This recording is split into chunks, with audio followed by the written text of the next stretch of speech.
you can't control it. You can't control the customer anymore. The customer is in control. Get used to it, and then adapt your own style to communicate in that way. Secondly, would be the time is a big issue.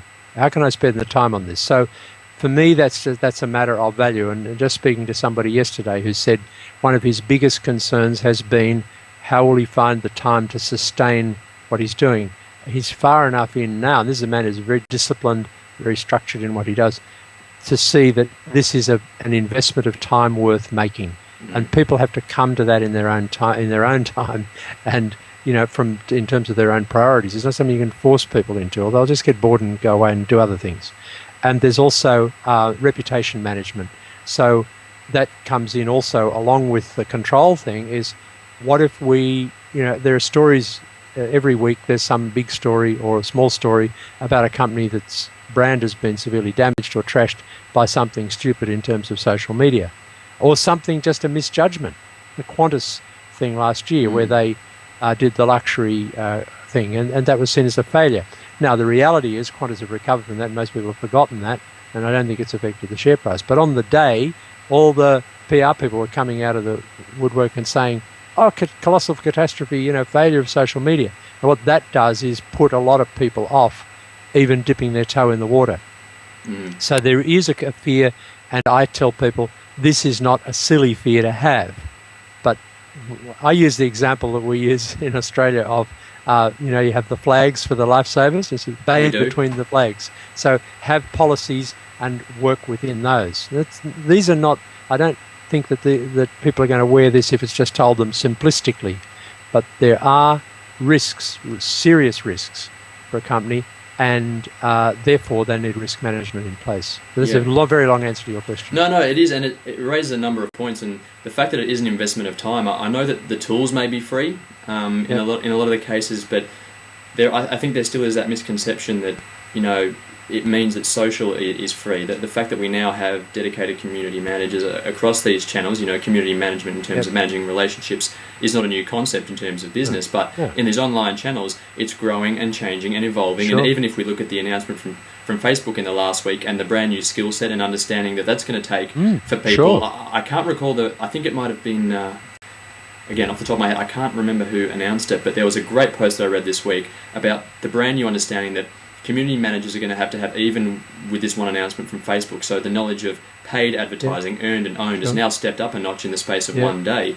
It's certainly not free, and evolving the role to community direction rather than even community management, it's a pretty important seat at the table. There's a lot riding on it potentially. Yep. And also, that's a good example with the Facebook. I mean, I'm having to kind of go back to school for a couple of days to really catch up with Facebook because I want to help some clients with that, and they don't have the background to catch up. You know what I'm saying? But there is another issue which I just wrote a blog post on a couple of days ago, and it's got some interested, sympathetic response, which is the question of whether you outsource all of this or manage it in-house. Now, I'm of the view that all other things being equal, it's in the best interests of the financial planners and others to learn by doing. That there is no substitute with social for being hands-on to a degree, even if you then delegate some of that to other people in the company, some of the detail, even if you outsource some of it to an external agency. But I really try to counsel people against the short-term solution of write a check and get someone else to handle it all, because you're not coming to terms with with what social is about, which is new ways of building relationship and long-term sustainability with the new connected customer. Does that make sense? Absolutely. I mean, you've said it time and time again, it's all about human communication, but I'm interested in response to that, having come from an area where I've interned with PR agencies, but I've also worked in-house predominantly during the short part of my career. I've been in the industry, for a couple of years now, but what do you see then as the role of these agencies from this kind of stages of inception of a social program through for a business? I think you know what I think? I think it's going to be really a big challenge for agencies, and I think that the really smart ones who've actually themselves have become not just talkers about social, but actual successful practitioners who've actually built their own brand through this, who built their own army of customer advocates, through social, and can demonstrate that, they will have the edge in this field. Because companies, if I'm an advisor to a company and they say, Des, we want to outsource a lot of this social to our agent, our PR, they're a terrific PR agency, they've got a worldwide reputation, they always deliver, and we're new to this and we don't really want to be fussed with it.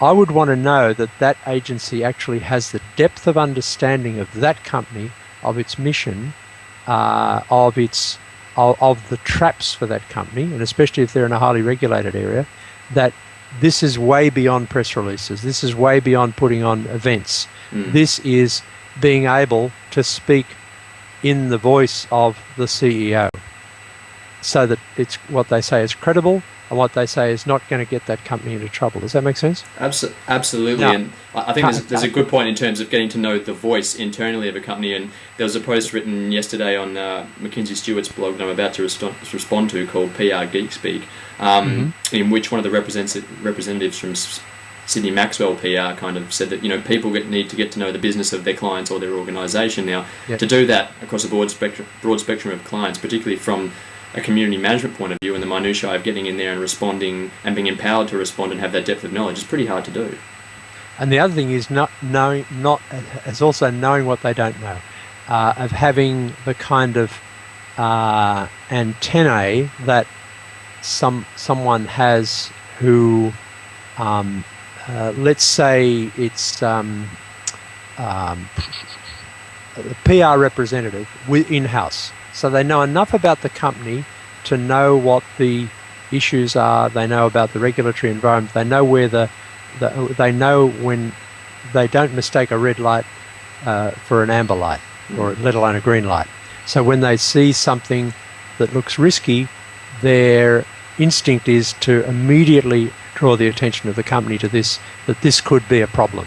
You understand what I'm saying? So then they don't try to handle everything themselves. They also know what not to say if they're briefing the media. They know when to say, I think you'll have to ask the CEO that. But on day-to-day stuff, so this is the model I would use. A good, well-briefed, perceptive PR, whether in-house or externally, who knows where the boundaries are of their knowledge and expertise and their competency to speak for the company. And that will translate into blog posts, into tweets, etc. The other thing is, and there's a small company in Sydney that's got a global business, it's Campaign Monitor. They have a really neat Twitter interface where they've got key people from the company listed down the side, really, campaignmonitor.com. And on their Twitter page, they have people, and it's really very interesting structurally, because they've got key people from different parts of the company, like customer service and the tech side, one of the owners, and then they've got people in different countries, so they've got a global 24-hour presence effectively, in principle, and they have all those there, and they have an initial after each person's name, and then each post has an initial after it. So you know who's tweeting, and if for any reason something is seen to be not quite in line with the company's policy, it's not just the company tweeting, it's that person. And I'm reminded of Tony Shea, who was asked, I heard this story, or I read it a few years ago, from Zappos, and someone said, how do you know someone isn't going to bring the company unstuck by something they tweet? And he said, well, at that stage I think there were 400 of them, or roundabout. He said, there's 400 people in the company. Our customers know that sometimes someone may get it wrong. They're not going to judge the whole company on one person's tweets. So we've got to learn this more sophisticated, nuanced way of engaging with the customer base and with their friends and contacts. And some PR companies are going to have to step up. They're going to have to raise their competency in this, in terms of being able to speak for the company. So, that people have been saying for years, the difference between a consultant that companies trust, and a consultant they don't trust, is the consultant they trust is someone who understands how they do things, understands the company, understands its passion, understands its weaknesses, if you like, as well as its strengths. and they work within that. So a good PR company will have that almost intuitive sense of what's going to work and what isn't. That's how I see it in response to your question. And I think in terms of what I've seen here in Australia at least, and anecdotally what I've seen in the States, is that a lot of companies are future-proofing, if you will, and developing those departments, obviously of varying sizes and with people of varying degrees of experience based on the market out here. But I definitely agree with you, and I think that they're going to have those departments moving forward. And I think a PR company, like any company, needs to be able to say to the leadership group in the company, we can do this for you, but with this one, you need to do it. Like, it may be that in a critical situation, the CEO has to go on YouTube, not just the director of marketing, and not an external person. And they need to be open about that and say, we can do all this for you, but we can't do that for you because no one can do that for you, because other than getting into your brain, taking over your body like a body snatcher. Well, it's that idea of responding again and playing or engaging in the area that your customers are. That's right. Right. So, and knowing what worries them, knowing what keeps them awake at night. It's what any of us do who work for clients, and some will do it really well, and some will think they can do it easily, and I think the latter group will fade away. Now, I just want to, before we kind of wrap it up, there a couple of things I briefly want to discuss. You've talked about, and it was a point that I haven't ever really considered before, the role of language around social and social business, and how that might be affecting people's decisions to get involved in the area. Now, could you take us through a bit of your thoughts and perhaps the idea of